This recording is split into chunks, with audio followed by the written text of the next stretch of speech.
నల్గొండ జిల్లా కేతేపల్లి మండలం కాసనగోడు గ్రామంలో కత్తిపోట్లు కలకలం రేపాయి. గంజాయి మత్తులో సైకో వీరంగం సృష్టించాడు. చెరుకు సతీష్ అనే యువకుడిపై గంజాయి మత్తులో మాచర్ల భరత్ కత్తితో దాడి చేశాడు. గత కొంతకాలంగా మాదక ద్రవ్యాల సరఫరా గంజాయి కేసులో భరత్ నిందితుడిగా ఉన్నాడు. రక్తపు మడుగులో ఉన్న యువకుడిని నక్రేకల్ ప్రభుత్వ ఆసుపత్రికి తరలించారు. పోలీసులు కేసు నమోదు చేసి దర్యాప్తు చేస్తున్నారు.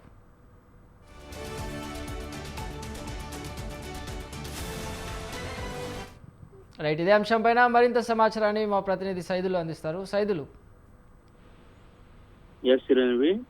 నల్గొండ జిల్లాలో గంజాయి బ్యాచ్ వీరంగం సృష్టిస్తుంది.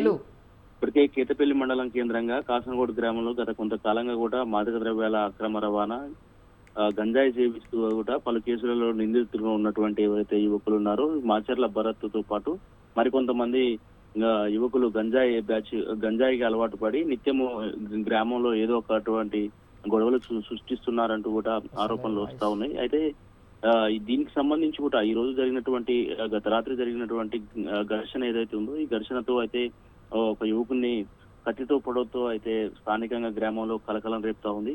గ్రామంలో ఓ అశుభ కార్యానికి హాజరైనటువంటి చెరుకు సతీష్ అనే యువకుడిని కత్తితో పొడిచి హత్యాయత్నానికి పాల్పడడంతో గ్రామం ఒక్కసారిగా ఉలికిపడిందని చెప్పొచ్చు. గ్రామంలో కిరాణం షాప్ దగ్గర రెండు వర్గాలు అప్పటికే ఘర్షణ పడుతున్నాయి. అక్కడ గొడవని సద్దుమనిచే విధంగా ఆపుతున్నటువంటి నేపథ్యంలో సతీష్ సోదరుడైనటువంటి వెంకటేష్ ఆ గొడవని ఆపుతున్నటువంటి నేపథ్యంలో ఎవరైతే గంజాయి మత్తులో ఉన్నటువంటి మాచర్ల భరత్ అనే యువకుడు వెంకటేష్ సోదరుడిపై దాడి చేసినటువంటి పరిస్థితి అక్కడ ఉన్నటువంటి స్థానికులు చెప్తా ఉన్నారు. అయితే అదే విషయం సంబంధించి నా సోదరుడిపై దాడి ఎలా చేశావు అంటూ కూడా భరత్ సతీష్ అడిగినట్లు చెప్తా ఉన్నారు స్థానికులు. ఈ క్రమంలో భరత్ సహనం కోల్పోయి అప్పటికే గంజాయి మత్తులో ఉన్నటువంటి భరత్ ఎవరైతే ఉన్నారో ఇంటికి వెళ్ళి తన వెంట పదునైనటువంటి ఆయుధం అంటే కత్తి తీసుకొచ్చి సతీష్ అనే యువకుడిపై ఒక్కటిసారిగా దాడి చేసి కడుపులో పొడిచి హత్యాయత్నానికి పాల్పడినట్టు స్థానికులు చెప్తా ఉన్నారు. దాంతో రెండు చోట్ల కడుపులో బలమైనటువంటి పోటు తగలడంతో యువకుడి పరిస్థితి విషమంగా ఉంది.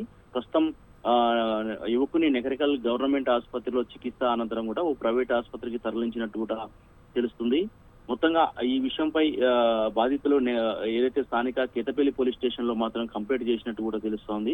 పోలీసులు మాత్రమే కత్తితో దాడి చేసినటువంటి నిందితులు ఎవరైతే ఉన్నారో వాళ్ళపై చర్యలు తీసుకున్నారా, ఈ కేసు పైన మరేమైనా కోణం ఉందా అనే అనుమానాలు వ్యక్తమవుతున్నప్పుడు కూడా ఇదే విషయానికి సంబంధించి కూడా స్థానిక ఎస్ఐతో ఈ విషయం చర్చించినప్పటికీ అయితే నిన్న ఈవినింగ్ జరిగినటువంటి ఏదైతే ఈ గొడవ ఉందో ఇప్పటి వరకు కంప్లైంట్ ఇచ్చినప్పటికీ కూడా పోలీసులు ఇప్పటి వరకు టేకప్ చేయకపోవడం, నిందితులని ఆచూకీని చెప్పకపోవడం, ప్రధానంగా అవి కస్టడీలోకి తీసుకురానంటే తీసుకోలేదని చెప్పడం వెరీ శోచనీయంగా ఒప్పిస్తుంది. చిరంజీవి.